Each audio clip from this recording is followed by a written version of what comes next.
A igreja de Jesus Cristo nesses dias, dos tempos atuais, está vivendo um tempo de mudanças,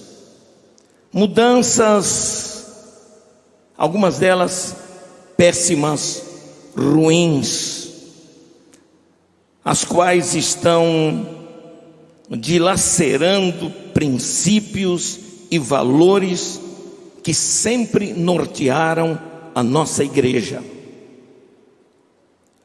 E eu gostaria de, logo de início, aquilo que está no meu coração, fruto da minha observação a nível nacional e mesmo internacional, a igreja não precisa ficar engessada num sistema que a impeça de se expor e cumprir o seu papel querigmático no mundo que vivemos. Não. A igreja atual precisa de fato se conscientizar do valor da sua própria história, dos seus fundamentos na preservação dos valores, para que ela, a igreja, não venha a sofrer graves consequências que não desejamos.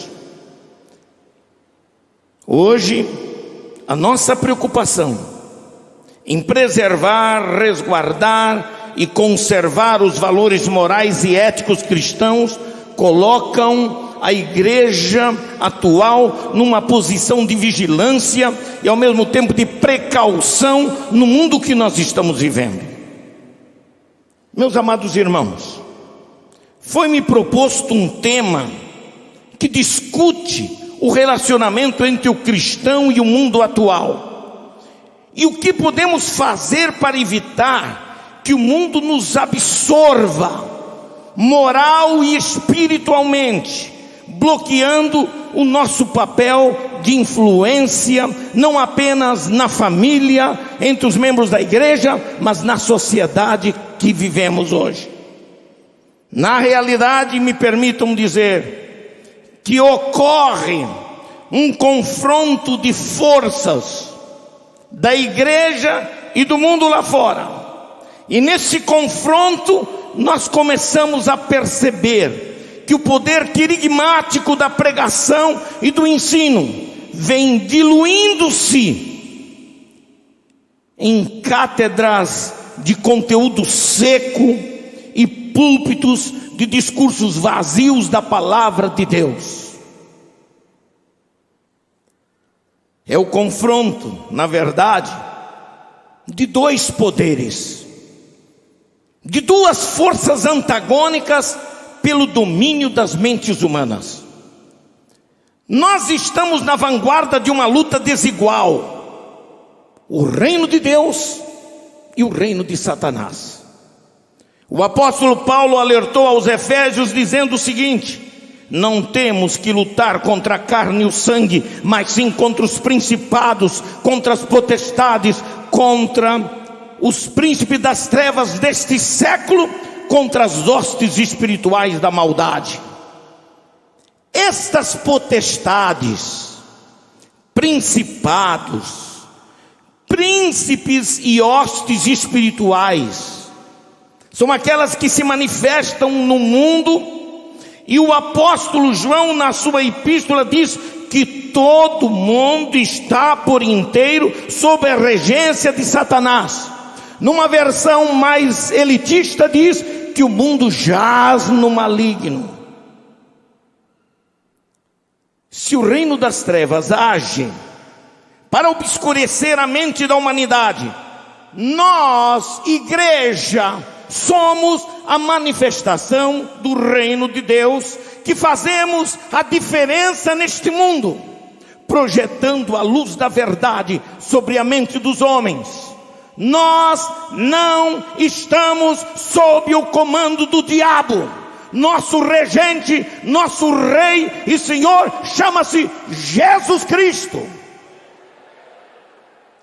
Por isso temos a missão de desfazer as obras de Satanás mediante a pregação e o ensino da palavra de Deus. Digo mais, somos como igreja os agentes principais, e especialmente neste congresso, quando reunimos aqui mestres, professores, pedagogos, ensinadores da palavra de Deus, somos os agentes principais da atividade educadora da igreja para fazer frente ao reino de Satanás. Não ensinamos por ensinar, não ensinamos por mera teoria. Só podemos ver resultados quando ensinamos por convicções formadas, firmadas, estabelecidas do nosso coração. Sou um pregador que não consigo pregar alguma coisa que eu não acredite nela. Sou um ensinador que procura ensinar aquilo que eu acredito. E aquilo que eu acredito tem força suficiente para dizer que faz parte exatamente da nossa ortodoxia pentecostal, da nossa ortodoxia bíblica. Por isso, meus amados irmãos, a igreja precisa investir financeira, intelectual e pedagogicamente na escola bíblica dominical. Porque a escola bíblica dominical é indubitavelmente a melhor agência de capacitação no conhecimento da palavra de Deus para fazer frente ao poder persuasivo do reino das trevas. Só tiraremos ideias, conceitos e vãs filosofias da mente dos nossos alunos se ensinarmos a palavra de Deus do jeito que ela é, na sua pureza, na sua integridade. Precisamos propiciar aos mestres, como igrejas, como líderes, precisamos propiciar aos mestres da escola bíblica dominical as ferramentas úteis para que possam manejar com destreza e aptidão a palavra de Deus. É o que este congresso está de fato interessado em fazer. Cada professor de escola dominical é impelido a buscar qualificação didática, pedagógica, com um senso da necessidade de aprimoramento. E isso a gente vê nas palavras de Paulo a Timóteo, quando diz: procura apresentar-te a Deus aprovado, como obreiro de que não tem de que se envergonhar, mas que maneja bem a palavra da verdade. Eu gosto muito desse mesmo texto de Timóteo, a Timóteo de Paulo, na versão da Bíblia Viva, em que o texto diz mais ou menos assim: trabalhe arduamente para que Deus possa dizer-lhe: muito bem, seja um bom obreiro, um obreiro que não precisa ficar envergonhado quando Deus examina o seu trabalho. Saiba o que sua palavra diz e o que ela significa. Cabe a nós, líderes da igreja, mestres e pregadores, aperfeiçoar a nossa habilidade intelectual e espiritual no conhecimento das Escrituras, para sabermos distinguir as diferenças, os significados e as interpretações corretas que as Escrituras Sagradas nos mostram e requerem de todos nós. Agora, um ponto vital para entendermos essa relação entre o cristão e o mundo, foi o tema que me foi dado para compartilhar com os irmãos.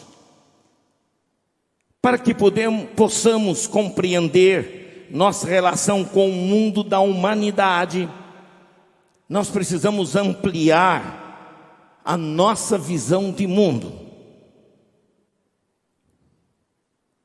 Devemos ampliar nossa visão de mundo para que sejamos capazes de responder às questões sobre o modo como é que devemos viver neste mundo. Às vezes eu tenho a impressão que tem crentes que se esquecem que ele está neste chão, nesse mundo físico, e vive com os pés nas estrelas ou na lua, espiritualiza aquilo que não deve ser espiritualizado, porque tem uma visão equivocada sobre o mundo. Nós estamos no mundo, mas não somos do mundo. E porque estamos no mundo, nós precisamos conhecer o que é que o mundo necessita. E nós temos a resposta. Nós temos a solução. A Igreja de Cristo pode, mediante o seu ministério de ensino, propiciar essa visão de mundo.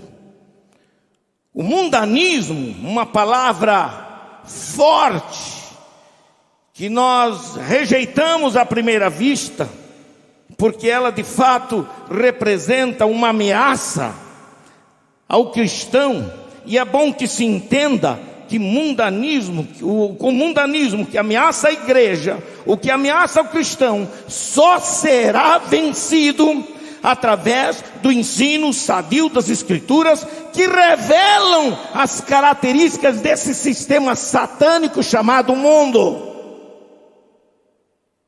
É preciso conhecer, e a escola bíblica dominical é uma via poderosa, que a liderança da igreja tem à sua disposição. A força satânica desse mundo invisível e corruptível pode ser superada pela força do poder da palavra de Deus. Como pentecostal, eu tenho aprendido uma coisa na minha vida: ou eu creio no poder da palavra de Deus, ou então não vale a pena ser pregador. Sabe o que eu quero dizer com isso? Eu não preciso inventar peripécias, eu não preciso fazer caretas, eu não preciso arregalar os olhos, eu não preciso sair bancando canela de fogo por aí para poder mostrar o poder da palavra de Deus. A palavra por si só tem poder, e o meu papel é tão somente o de ensinar a palavra genuína da palavra de Deus. A Bíblia nos mostra as razões pelas quais vivemos neste mundo e como é que nós podemos vencê-lo. O mundo da sociedade humana está sob a égide de um sistema espiritual comandado por Satanás. E isso não é utopia, isso não é mera teoria, isso é uma realidade. E para entendermos esse mundo da sociedade humana, nós precisamos indiscutivelmente da revelação da palavra de Deus. A Bíblia não deixa nada para trás, ela revela todas as verdades, em todos os tempos, para todas as épocas. Ela diz exatamente quem é o diabo, e para que nós saibamos e conheçamos as suas características, nós precisamos saber estudando a palavra de Deus. Essa revelação de que o mundo jaz no maligno é uma realidade inevitável. O diabo existe e ele comanda esse mundo dos homens. Porém, a igreja de Cristo não tem o que temer. Se ela cumprir o seu papel querigmático, através da educação cristã, ela não tem o que temer. A educação cristã não pode ser dissociada da vida da igreja. E a escola bíblica dominical é a melhor via de acesso ao conhecimento da palavra de Deus. Eu apelo com toda a minha alma e com todas as minhas forças, porque sou fruto da escola dominical, sou filho da escola dominical. Eu apelo nesta noite a todos os líderes aqui nesta noite: por favor, não deixe a escola dominical morrer na sua igreja.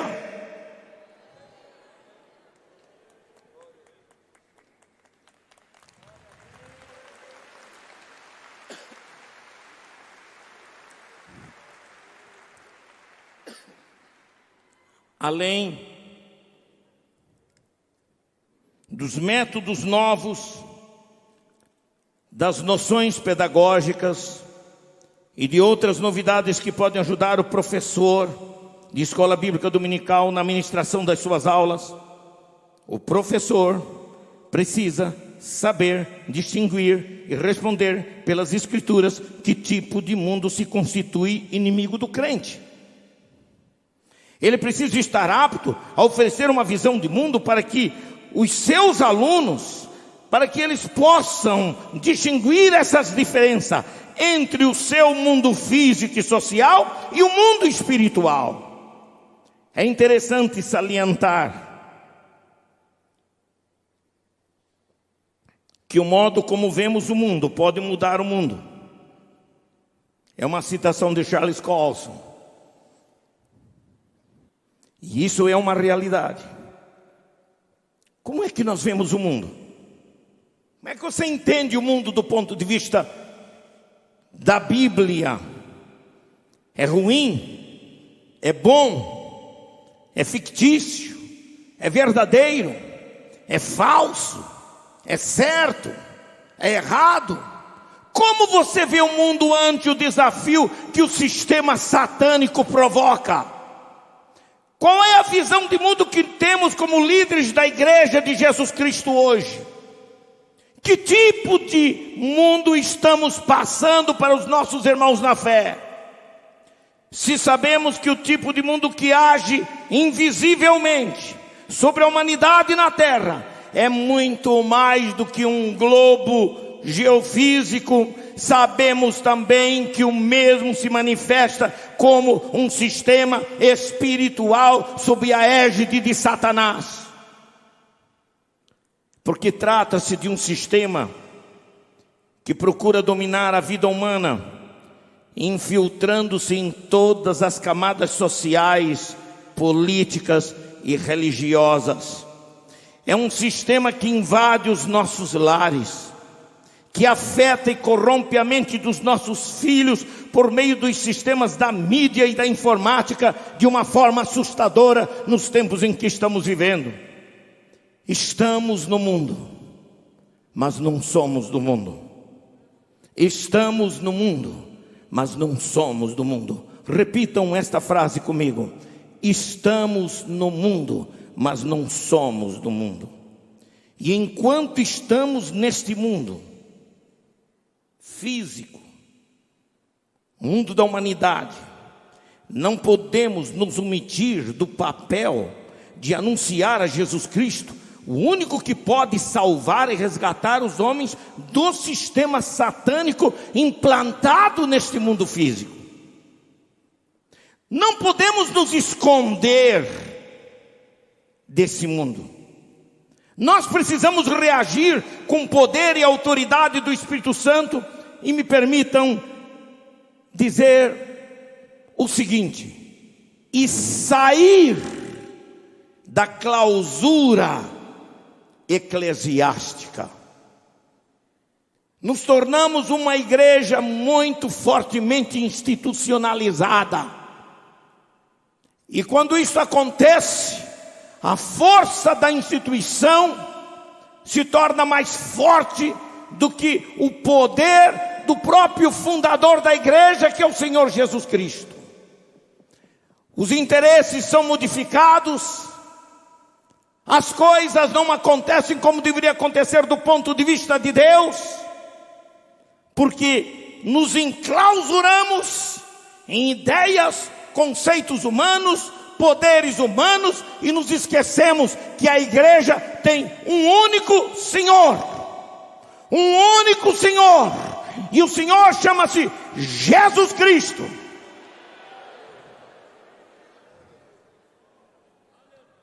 Por isso, não podemos evitar o risco da clausura eclesiástica.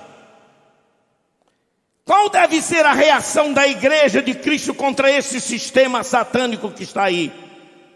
Permita-me dizer o seguinte: nos deixaremos intimidar e nos tornaremos uma igreja assustada, medrosa, que se esconde nas cavernas? Nos isolaremos do contexto físico e social do mundo da humanidade, com o qual nós temos relações sociais e dependemos até da nossa subsistência física? Deixa eu ser um pouquinho mais atrevido. Fugiremos para os desertos, para não sermos atingidos pelo poder do sistema satânico que invade o mundo para nos escravizar. Construiremos colônias de cristãos para fugir desse mundo, como se fosse possível fugir do sistema espiritual invisível que está sobre as nossas cabeças. Esconder-nos-emos dentro de nossas congregações, como aqueles bichinhos que se escondem dentro dos seus casulos, com medo do mundo do lado de fora. A impressão que eu tenho da Assembleia de Deus em que fui criado, sou filho de pioneiro, está bem diferente nos dias atuais.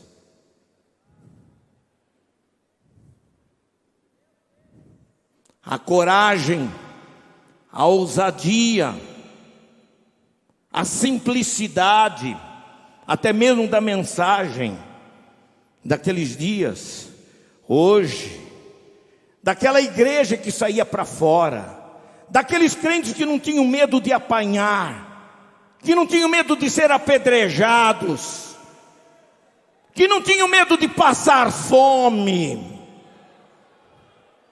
Eu sei o que é passar fome por causa da pregação do Evangelho, porque vi meu pai ir para a cadeia.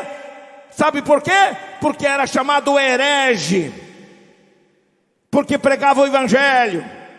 Eu sei o que é não ter nada dentro de casa, nada dentro de casa.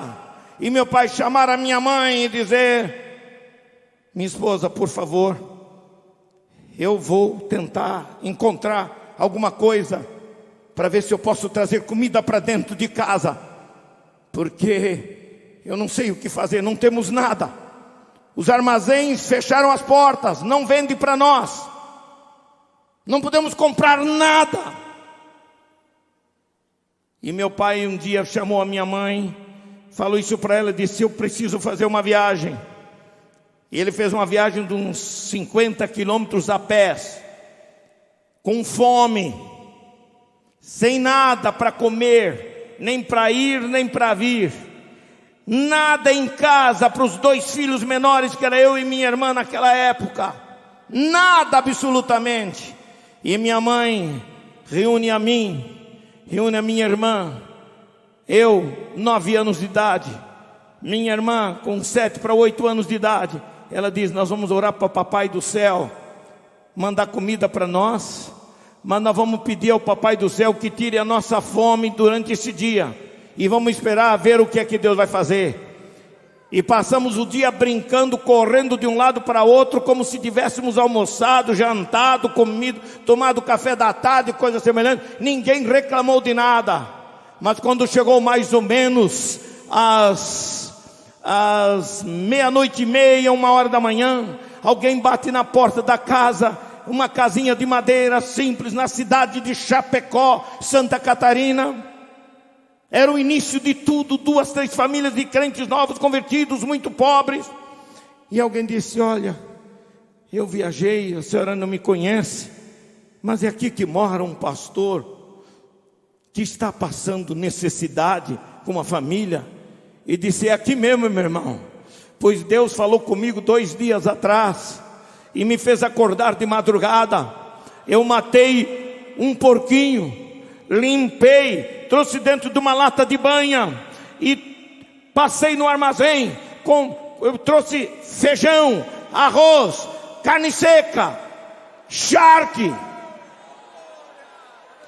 e foi enchendo a minha casa de coisas. Sabe por quê? Porque ninguém tinha medo da fome, ninguém tinha medo de apanhar, ninguém tinha medo de nada. Não tínhamos templos bonitos, não tínhamos as facilidades, os recursos audiovisuais que nós temos hoje, mas tínhamos uma coisa que superava tudo isto: era a força do testemunho de Deus e do Espírito Santo dentro de nós. que nos fazia superar o medo, a fome, tudo isto. Eu não sou pastor à toa, não sou pastor por influência de meu pai, não. Aliás, eu nem quis ser pastor na minha vida, mas já vou fazer, pastor Wellington, agora no final do ano, 50 anos de ministério para a honra e glória do nome do Senhor Jesus Cristo. Sou um pastor apaixonado por Jesus, apaixonado pela sua palavra. Por quê? Porque eu creio ainda no poder da palavra de Deus. No poder da palavra de Deus.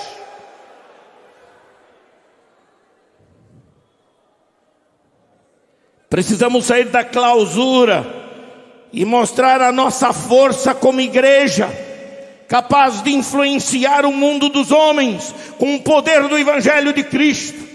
Há uma declaração paulina que diz que o Evangelho é poder de Deus para a salvação de todo aquele que crê. Quem acredita nessa palavra? Amém. Amém. Aleluia. Aleluia. Aleluia. Permita dizer isto a vocês aqui nesta noite: não conseguiremos mudar o mundo 100%, mas podemos cumprir nossa missão de, ao invés de abaixarmos a cabeça ante esse sistema satânico e os diabos zombar da nossa cara, nós podemos nos impor com a autoridade do Espírito Santo e demonstrar a diferença que existe entre um servo de Cristo e um servo de Satanás. O que faz a diferença entre o cristão e o mundo é a qualificação do crente para enfrentar o mundo. E essa qualificação só é possível mediante a aquisição do conhecimento sistemático e contínuo da palavra de Deus. E a Bíblia nos dá a visão correta e clara deste mundo. Louvado seja o nome do Senhor. A igreja não pode fugir ao seu papel de proeminência neste mundo. Ela precisa se impor através de cristãos altamente preparados e conscientes do seu papel no mundo. Essa preparação bíblica objetiva alcançar, sem dúvida, o intelecto, mas também o coração dos cristãos. Cada cristão precisa estar convicto de sua própria salvação e preparado para transmitir a mensagem do Evangelho. Por isso, não podemos relegar a importância da escola bíblica dominical na estrutura da igreja, porque eu entendo que a escola bíblica dominical é uma força motriz, é o braço direito de qualquer pastor que se preze. A escola dominical pode ser a ajuda maior que um pastor pode ter em seu ministério, no sentido de alimentar o rebanho. Por quê? Porque ele faz valer a sua voz pastoral através de cada professor, desde aquele professor que fala para as criancinhas pequenininhas até as pessoas mais idosas. A voz pastoral obedece a uma unidade doutrinária através das lições bíblicas. Daí porque a casa publicadora, ela se preocupa em promover congressos como esses. Para quê? Para manter a unidade doutrinária, para manter a nossa ortodoxia e evitar aquela pluralidade teológica que está entrando no seio das nossas igrejas. Nossos púlpitos onde as pessoas não têm mais uma linha teológica. Gente que se diz membro da Assembleia de Deus e vem pregar ideias completamente antagônicas ao pentecostalismo verdadeiro. Eu não creio que o Espírito Santo esteja feliz com isso. Eu não creio que me permitam a crítica entre bons pregadores e bons ensinadores. E bom para mim significa aquele que é comprometido com a Bíblia. Nós temos péssimos pregadores, péssimos ensinadores, que ensinam na cara de pau heresias no nosso meio, que vem para modificar aquilo que nós cremos, que vem para modificar aquilo que nós sempre acreditamos. Está na hora da igreja se acordar. Está na hora da igreja se lembrar que batimos com o Espírito Santo, só é batimos com o Espírito Santo com a evidência física do falar em outras línguas. Caso contrário, não é batimos com o Espírito Santo. Amém? Aleluia! Uma igreja sem ensino se torna vulnerável às heresias dos tempos atuais. E nesse terceiro milênio, não precisamos de algo que substitua a escola bíblica dominical. Não há desculpa, me perdoem que eu vou falar, não há desculpa para pastor nenhum, e eu falo como pastor, que diz que não tem escola dominical porque o povo não gosta. Não gosta porque você não gosta.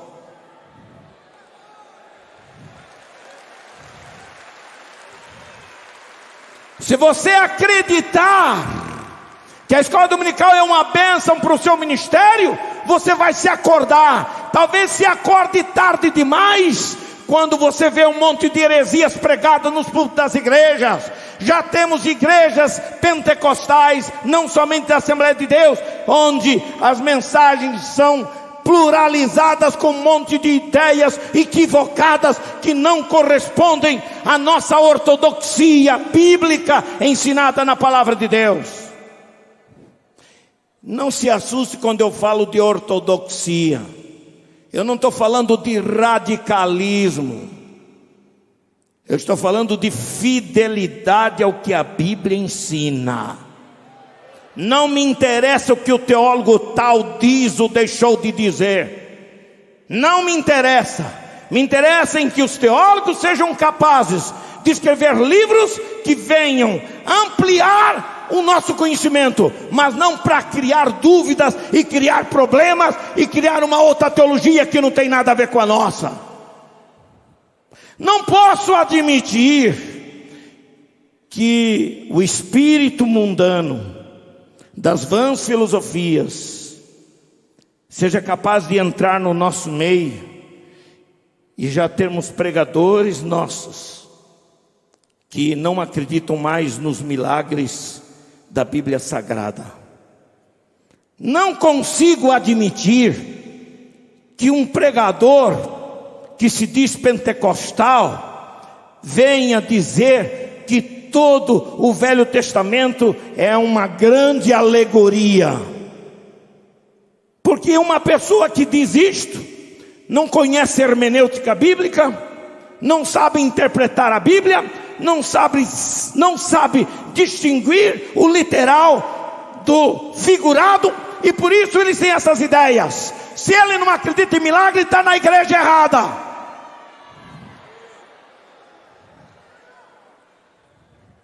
Eu continuo a crer em milagres. Eu continuo a crer. Aleluia, aleluia, aleluia, aleluia, aleluia, aleluia, aleluia. Louvado seja o nome do Senhor.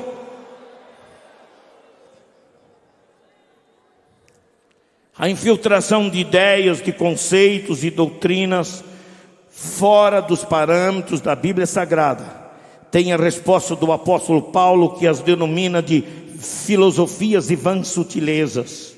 Em Colossenses, no capítulo 2, versículo 8, ele diz, até numa tradução de Figueiredo, de 1842, está escrito assim, eu gostei desse texto, conforme está traduzido aqui, diz assim: estai de sobreaviso, para que ninguém vos engane com filosofias e com seus falazes sofismas, segundo a tradição dos homens, segundo os elementos do mundo, e não segundo Cristo.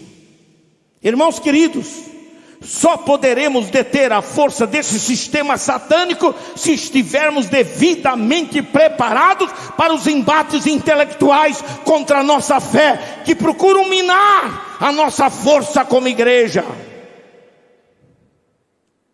Agora permitam-me dizer mais. Jesus fez uma oração no capítulo 17,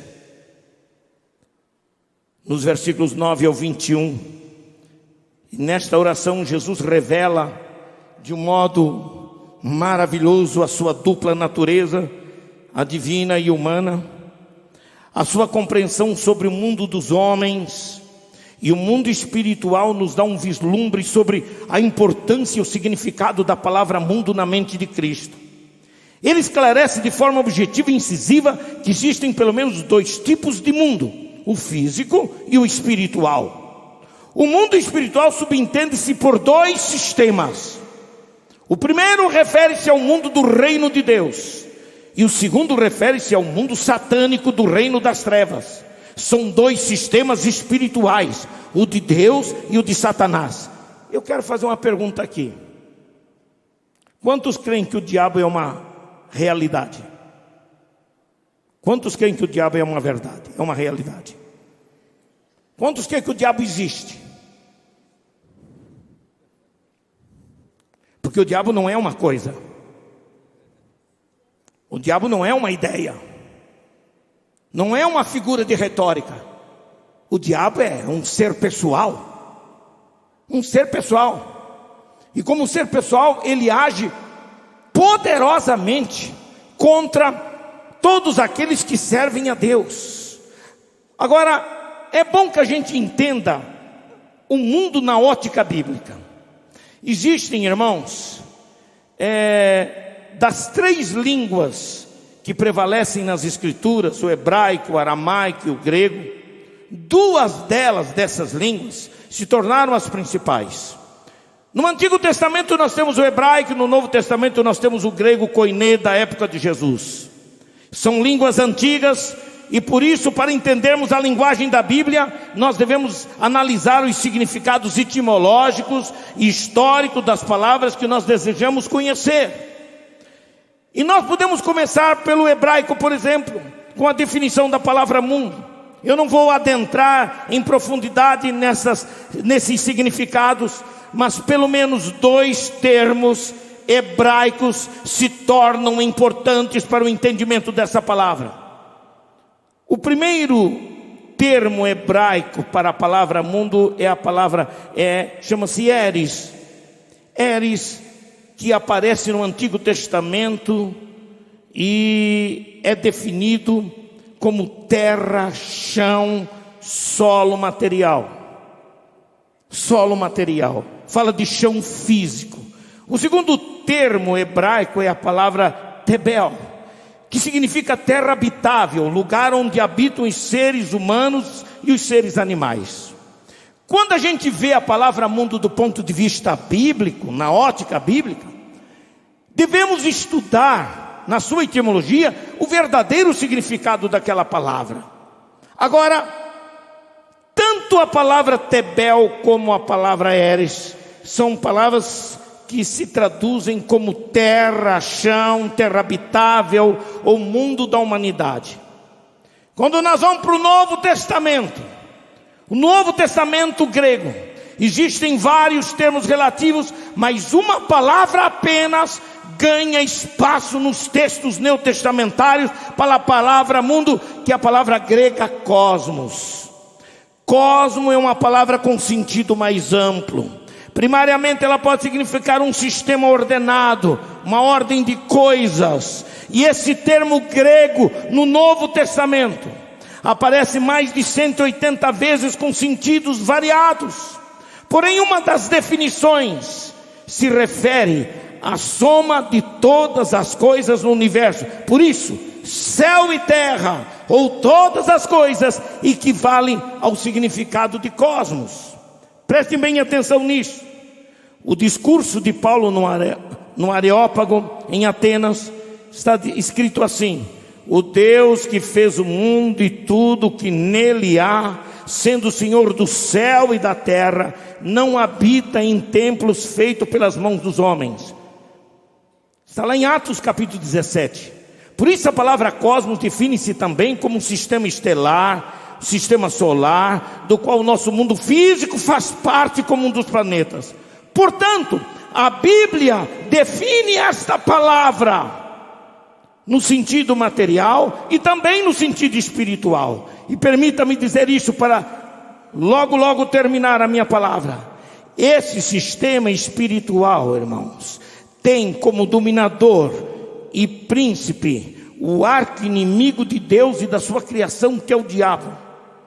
A segunda palavra grega que temos no Novo Testamento é a palavra aion, que aparece pelo menos 32 vezes, e dependendo do contexto ele pode significar período, século, era, dispensação. Mas na maioria das vezes, aion se refere especificamente a um período, a uma época, e não especificamente à terra. Aion se refere ao mundo, e isso está de fato significando um sistema de coisas que caracterizam um período ou uma época. Que coisas são estas? A linguagem figurada de aion diz respeito às coisas que são praticadas sob a égide de um mundo espiritual que tem como regente o diabo. O apóstolo Paulo referiu-se ao diabo como Deus deste século. A palavra século se traduz como eon, e desse termo deriva o termo aion. Portanto, este século não é outro senão o mundo satânico.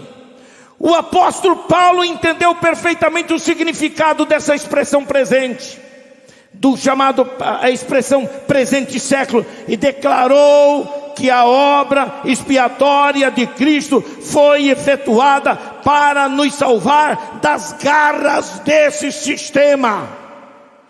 Sabe o que é que diz Paulo acerca de Cristo? Ele disse assim, que Cristo se deu a si mesmo por nossos pecados, para nos livrar do presente século mau, segundo a vontade de Deus, nosso Pai. Amém, irmãos?